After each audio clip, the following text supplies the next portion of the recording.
berbicara mengenai binatang peliharaan, khususnya unggas atau burung, sama halnya dengan kita berbicara dalam kitab Suriah hadis pertama, yaitu kasih sayang kepada sama makhluk.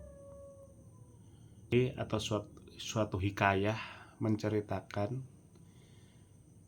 bahwa suatu hari Umar radhiyallahu an berjalan ke Madinah.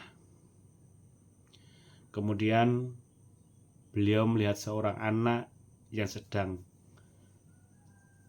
mempermainkan, memelihara burung-burung kecil yang ditangkapnya dari alam liar, dari hutan liar, dari alam bebas, sambil dimain-mainkannya dengan penuh tidak rasa kasih sayang, atau namanya anak kecil ya seperti itulah. Tetapi Umar tersebut merasa kasihan dan iba melihat burung tersebut, karena di dalam benak pikiran Umar, burung-burung tersebut adalah juga makhluk-makhluk Allah Subhanahu wa Ta'ala yang perlu dikasihi dan disayangi. Kemudian Umar radhiyallahu an merasa kasihan, dia membelinya dengan harga tinggi kepada anak tersebut, kemudian dilepaskan ke hutan bebas, ke alam liar kembali.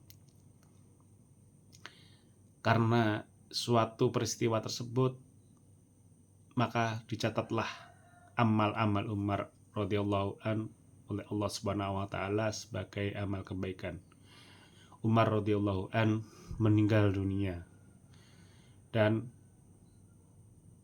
suatu hari para sahabat-sahabat Umar, para saudara-saudara, sanak keluarga dan tetangganya memimpikan beliau.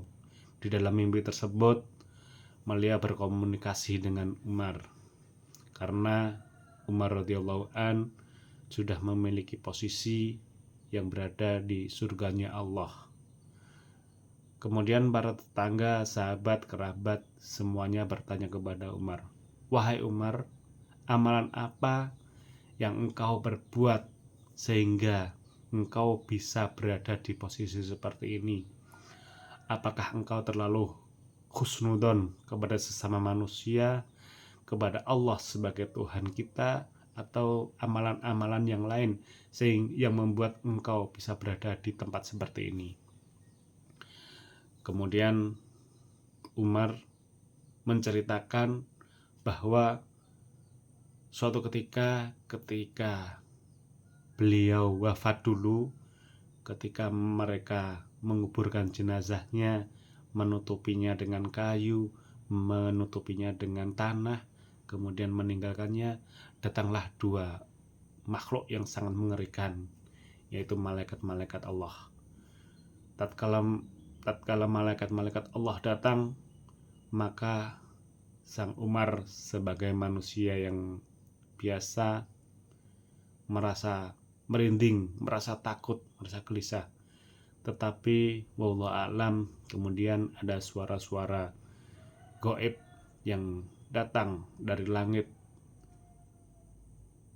dan menegur kepada kedua malaikat tersebut supaya dia tidak berperilaku yang mengerikan seperti itu kepada hambanya yang bernama Umar radhiyallahu ta'ala tersebut.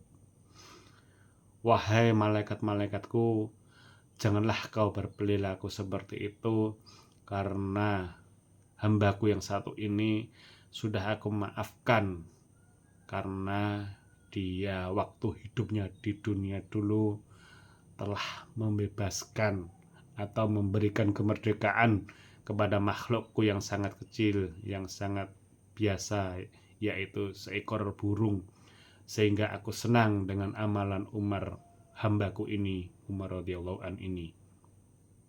Maka itu cerita-cerita itu akan ada korelasinya, akan ada hubungannya dengan kita sebagai manusia, sebagai hamba, sebagai makhluk Allah yang Maha Esa. Seyogyanya saling mencintai atau saling menyayangi kepada sesama makhluk, apapun makhluk itu, karena makhluk-makhluk tersebut hanyalah ciptaan Allah sama dengan kita sebagai manusia. Maka seyogyanya sesama makhluk maka salinglah menyayangi dan itu tidak akan membeda-bedakan. Maka dari itu untuk kita yang suka memelihara binatang peliharaannya, alangkah indahnya jika kita memeliharanya dengan penuh kasih sayang, memberikannya makan, minum, dan tempat yang layak bagi mereka supaya hidup mereka di dalam sangkar merasa nyaman dan merasa tenang. Wallahu alam bishawab.